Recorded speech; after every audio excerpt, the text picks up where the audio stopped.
بسم اللہ الرحمن الرحیم۔ آپ سبھی ناظرین کو روحیل وائس چینل میں دل کی گہرائیوں سے خوش آمدید اور خلوص بھرا سلام۔ جہنمی تابوت۔ سرکار مدینہ حضور پاک صلی اللہ علیہ وآلہ وسلم کا ارشاد پاک ہے، اپنے بندے یا بندی کو زنا کرتے دیکھ کر اللہ کو سب سے زیادہ غیرت آتی ہے۔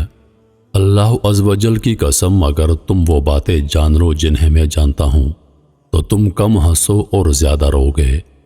سن لو گے جہنم میں آگ کے تابوت میں کچھ لوگ قید ہوں گے، جب وہ راحت مانگیں گے تو ان کے لیے تابوت کھول دیے جائیں گے، اور جب ان کے شعلے جہنمیوں تک پہنچیں گے تو وہ بیک زبان فریاد کرتے ہوئے کہیں گے، یا اللہ ان تابوت والوں پر لعنت فرما۔ یہ وہ لوگ ہیں جو عورتوں کی شرمگاہوں پر حرام طریقے سے قبضہ کرتے تھے۔ حضور پاک صلی اللہ علیہ وآلہ وسلم کا ارشاد پاک ہے، اللہ نے جب جنت کو پیدا فرمایا تو اس سے فرمایا، کلام کر، تو وہ بولی، جو مجھ میں داخل ہوگا وہ سعادت مند ہے۔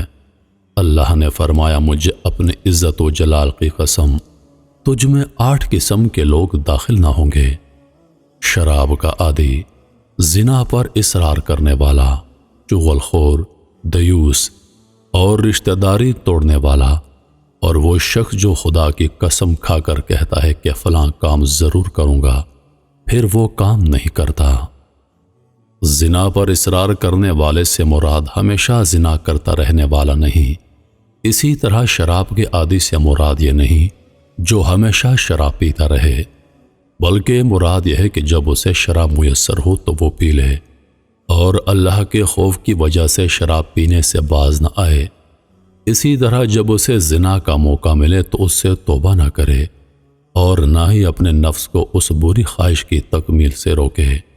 بے شک ایسے لوگوں کا ٹھکانہ جہنم ہی ہے۔ حضرت سیدنا ابن عباس رضی اللہ عنہ اپنے بچوں سے فرمایا کرتے، جب تم نکاح کرنا چاہو تمہارا نکاح کرا دوں گا، کیونکہ جب بندہ زنا کرتا ہے تو اس کے دل سے ایمان نکل جاتا ہے اور اس کا ایمان باقی نہیں رہتا۔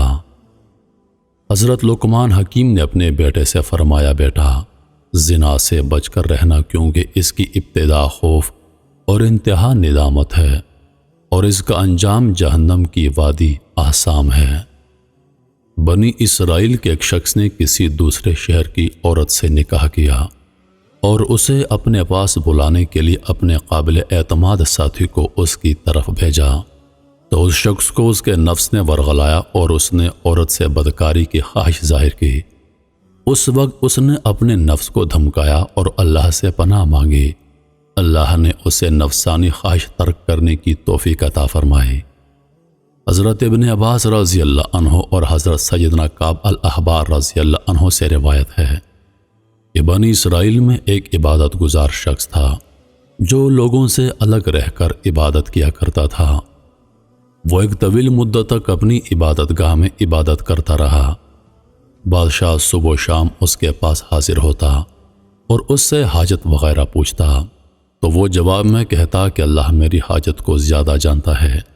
اللہ تعالیٰ نے اس کی عبادت گاہ پر انگور کی ایک بیل اگا دی جس پر روزانہ انگور لگتے۔ جب اس عابد کو پیاس لگتی تو وہ اپنا ہاتھ بڑھاتا تو پانی نکلتا اور وہ اسے پی لیا کرتا۔ کچھ عرصے کے بعد مغرب کے وقت ایک حسین و جمیل عورت اس عابد کے قریب سے گزری تو اسے پکارنے لگی، اے اللہ کے بندے۔ عابد نے جواب دیا، لبیک۔ تو کہا، عورت نے پوچھا، کیا تجھے تیرا رب دیکھ رہا ہے؟ عابد نے کہا، میرا رب اللہ ہے، وہ قہار ہے، یکتا ہے، اور دلوں کے بھید جانتا ہے، اور قبروں میں مدفون لوگوں کو اٹھانے والا ہے۔ عورت نے کہا، شہر مجھ سے دور ہے۔ عابد نے کہا، اوپر آ جاؤ۔ جب وہ عورت عبادت گاہ میں داخل ہوئی تو اپنے کپڑے اتار کر برہنہ ہو گئی اور عابد کو دعوت نظارہ پیش کرنے لگی۔ اس عابد نے اپنی نگاہیں جھکا لی اور عورت سے کہا، تو برباد ہو، اپنا جسم ڈھانپ لے۔ عورت بولی، اگر آج تو مجھ سے نفع اٹھا لے گا تو تیرا کیا جائے گا؟ اس نے کہا، اپنے نفس سے پوچھا، تو کیا کہتا ہے؟ نفس بولا، خدا کی قسم میں تو اس سے ضرور فائدہ اٹھاؤں گا۔ عابد اپنے نفس سے بولا، تیری ہلاکت ہو، تو گندھک کا لباس اور آگ کے انگارے چاہتا ہے اور میری اتنے عرصے کی عبادت کو ضائع کرنا چاہتا ہے۔ کیا تو نہیں جانتا زانی کی بخشش نہ ہوگی اور اسے منہ کے بل جہنم میں دھکیل دیا جائے گا۔ جہنم کی آگ کبھی نہ بجھے گی اور نہ ہی فنا ہوگی۔ مجھے اندیشہ ہے کہ اللہ تجھ پر ایسا غضب فرمائے گا کہ پھر کبھی تجھ سے راضی نہ ہوگا۔ جب اس کے نفس نے اسے مزید ورغلایا تو وہ عابد بولا، میں تجھے دنیا کی ہلکی آگ پیش کرتا ہوں، اگر تو نے اسے برداشت کر لیا تو تجھے آج رات اس عورت سے نفع اٹھانے دوں گا۔ پھر اس نے چراغ میں تیل بھرا اور اس کی بتی کو بھڑکا دیا۔ وہ عورت بھی یہ باتیں سن رہی تھی اور عابد کا عمل دیکھ رہی تھی۔ پھر اس نے اپنا ہاتھ بتی پر رکھا تو اس نے ہاتھ نہ چلایا تو وہ بتی سے بولا، کیا ہوا، جلاتی کیوں نہیں؟ تو آگ نے اس کا انگوٹھا جلا دیا، پھر اس کی انگلیاں، پھر اس کا ہاتھ جلا ڈالا۔ اس پر عورت نے ایک زوردار چیخ ماری اور دنیا سے رخصت ہو گئی۔ اس عابد نے اسے اسی کے کپڑوں سے ڈھانپ دیا۔ جب صبح ہوئی تو ابلیس ملعون نے چیخ کر لوگوں سے کہا، اے لوگو، عابد نے فلاں شخص کی بیٹی سے زنا کر کے اسے قتل کر دیا ہے۔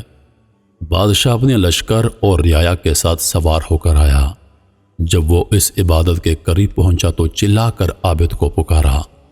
عابد نے پکار کا جواب دیا تو بادشاہ نے پوچھا کہ فلاں کی بیٹی کہاں ہے؟ عابد نے کہا، وہ میرے پاس ہے۔ بادشاہ بولا، اسے میرے پاس بھیجو۔ عابد بولا، وہ تو مر چکی ہے۔ بادشاہ بولا، جب وہ زنا پر راضی نہ ہوئی تو نے اسے قتل کر دیا۔ پھر اس عورت کو وہاں سے اٹھا لیا گیا اور عابد کو قید خانے میں ڈال دیا گیا۔ وہ لوگ زانی کو آری سے کاٹ دیا کرتے تھے۔ اس عابد کا ہاتھ آستین میں چھپا ہوا تھا۔ وہ انہیں اپنا قصہ نہیں بتا رہا تھا۔ پھر اس کے سر پر آرا رکھ دیا گیا اور جلادوں سے کہا گیا کہ آرا چلا دو، تو انہوں نے آرا چلا دیا۔ جب آرا اس کے دماغ تک پہنچا تو اس کے منہ سے آہ نکلی۔ اللہ نے جبریل امین علیہ السلام کو بھیجا، اس سے کہو کہ کچھ نہ بولے، میرا عرش اٹھانے والے اور آسمانوں کے مقیم فرشتے رو رہے ہیں۔ مجھے اپنے عزت و جلال کی قسم، اگر اس نے دوسری مرتبہ آہ نکالی تو میں آسمانوں کو زمین پر گرا دوں گا۔ تو اس نے مرتے دم تک نہ ہی کوئی آہ نکالی اور نہ کوئی بات کی۔ جب اس کا انتقال ہو گیا تو اللہ نے عورت کی روح واپس لوٹا دی تو وہ بولی، خدا کی قسم، یہ مظلوم تھا، اس نے زنا نہیں کیا تھا، میں ابھی تک کنواری ہوں۔ پھر اس نے لوگوں کو پورا واقعہ سنا دیا تو انہوں نے عابد کا ہاتھ دیکھا تو وہ عورت کے بیان کے بالکل مطابق جلا ہوا تھا۔ وہ لوگ بولے، اگر ہمیں معلوم ہوتا تو ہم ہرگز اسے نہ چیرتے۔ جب وہ عابد دو ٹکڑے ہو کر زمین پر گر گیا تو وہ عورت بھی اپنی سابقہ حالت میں لوٹ گئی۔ لوگوں نے ان دونوں کے لیے قبر کھودی تو قبر میں مشک و عنبر اور کافور کی خوشبو پائی۔ پھر ان لوگوں نے ان کا جنازہ پڑھا اور انہیں دفن کر دیا۔ اللہ نے ان کی قبر پر یاسین کا پودا اگا دیا اور انہوں نے ان کی قبر پر ایک تختہ پڑا ہوا دیکھا، اس پر لکھا ہوا تھا، اللہ کے نام سے شروع جو نہایت مہربان اور رحم والا ہے، اللہ کی طرف سے اپنے بندے اور ولی کے لیے، اور میں اپنے فرما بردار اور ڈرنے والے بندوں سے ایسے ہی پیش آتا ہوں۔ سرکار دو عالم صلی اللہ علیہ وآلہ وسلم نے فرمایا، عورت کے محسن کی طرف نظر کرنا ابلیس کے زہر میں بجھے ہوئے تیروں میں سے ایک تیر ہے، اور جو شخص حرام چیزوں سے اپنی آنکھوں کی حفاظت نہیں کرتا، قیامت کے دن اس کی آنکھوں میں آگ کی سلائی پھیری جائے گی۔